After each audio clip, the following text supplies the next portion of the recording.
Hello guys, നമുക്കിന്നൊരു prawns biryani കണ്ടാലോ. അപ്പോൾ ഞാൻ ആവശ്യത്തിന് ചെമ്മീൻ എടുത്തിട്ടുണ്ട്. അതിനകത്തേക്ക് കുറച്ച് മഞ്ഞൾപ്പൊടിയും അതുപോലെ തന്നെ ആവശ്യത്തിന് ഉപ്പും കൂടി ചേർത്ത് നല്ലപോലെ ഒന്ന് മിക്സ് ചെയ്തിട്ട് ഒരു അരമണിക്കൂർ റെസ്റ്റ് ചെയ്യാൻ വയ്ക്കാം കേട്ടോ. അപ്പോൾ അരമണിക്കൂർ റെസ്റ്റ് ചെയ്തതിന് ശേഷം നമുക്ക് ആ പാനിലേക്ക് കുറച്ച് എണ്ണ ഒഴിച്ച് ഈ മിക്സ് ചെയ്ത് വെച്ച് ചെമ്മീനും കൂടി അതിനകത്തേക്ക് ഇട്ട് നല്ലപോലെ ഒന്ന് ഫ്രൈ ചെയ്തെടുക്കാം. നമ്മളിത് ചെമ്മീൻ മസാലയ്ക്ക് വേണ്ടിയിട്ടാണ്. ഫ്രൈ ചെയ്തതിന് ശേഷം നമുക്കിതൊരു പാത്രത്തിലേക്ക് കോരി മാറ്റാം. അതേ പാനിലിട്ട് വേണം നമുക്ക് മസാല റെഡിയാക്കാനായിട്ട്. അപ്പോൾ അതിനാവശ്യത്തിനുള്ള സവാള ഞാൻ കട്ട് ചെയ്യുന്നുണ്ട്. സവാളയും അതിൻ്റെ കൂടെ തന്നെ ടൊമാറ്റോയും പിന്നെ ഒരു മിക്സിയുടെ ജാറിലേക്ക് ആവശ്യത്തിന് വെളുത്തുള്ളിയും പച്ചമുളകും ഇഞ്ചിയൊക്കെ കൂടി ഇട്ട് നല്ലപോലെ ഒന്ന് ക്രഷ് ചെയ്തെടുക്കുന്നുണ്ട്.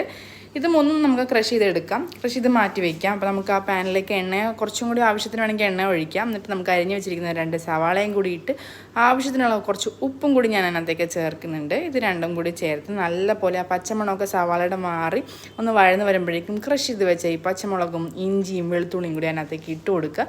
അതിനുശേഷം നമുക്ക് തക്കാളിയും കൂടി ഇട്ട് നല്ലപോലെ ആ പച്ചമണമൊക്കെ മാറി വരണം.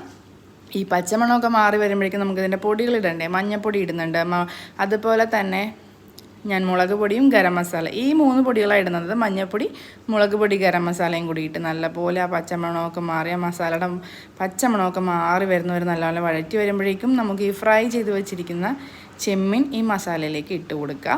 പിന്നെ നമുക്ക് ഇതിൽ ഞാൻ ഇട്ടുപോയത് നമുക്ക് പുതിനയിലയും മല്ലിയിലയും കൂടി ഇട്ടാൽ സൂപ്പറായിരിക്കും. എൻ്റെ കയ്യിലുണ്ടായിരുന്നില്ല.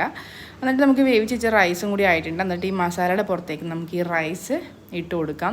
നമുക്ക് ഇഷ്ടമുണ്ടെങ്കിൽ ചിലർക്ക് മസാല മിക്സ് ചെയ്തിരുന്നതായിരിക്കും ഇഷ്ടം, ചിലർക്ക് മസാല മിക്സ് ചെയ്യത്തില്ല. അപ്പോൾ നമുക്ക് നമ്മുടെ ഇഷ്ടത്തിനനുസരിച്ച് നമുക്കിത് സെർവ് ചെയ്യാം. ഇത്ര എളുപ്പത്തിൽ നമുക്ക് വേറെ ചെമ്മീൻ ബിരിയാണി ഉണ്ടാക്കാൻ പറ്റില്ല കേട്ടോ. വളരെ എളുപ്പമാണ്, നല്ല ടേസ്റ്റുമാണ്. ഇതെല്ലാവരും ഒന്ന് ട്രൈ ചെയ്ത് നോക്കുക. പിള്ളേർക്കാണെങ്കിലും അത്ര സ്പൈസി അല്ലാത്തതുകൊണ്ട് നമുക്ക് വളരെ ഇഷ്ടപ്പെടുന്ന ഒരു അടിപൊളി ബിരിയാണിയാണ്. അപ്പോൾ ഇഷ്ടപ്പെട്ടാൽ ഇത് ലൈക്ക് ചെയ്യുക, ഷെയർ ചെയ്യുക, കമൻറ്റ് ചെയ്യുക. അപ്പോൾ താങ്ക് യു. നമുക്ക് നെക്സ്റ്റ് വീഡിയോയിൽ കാണാം കേട്ടോ. Okay, by.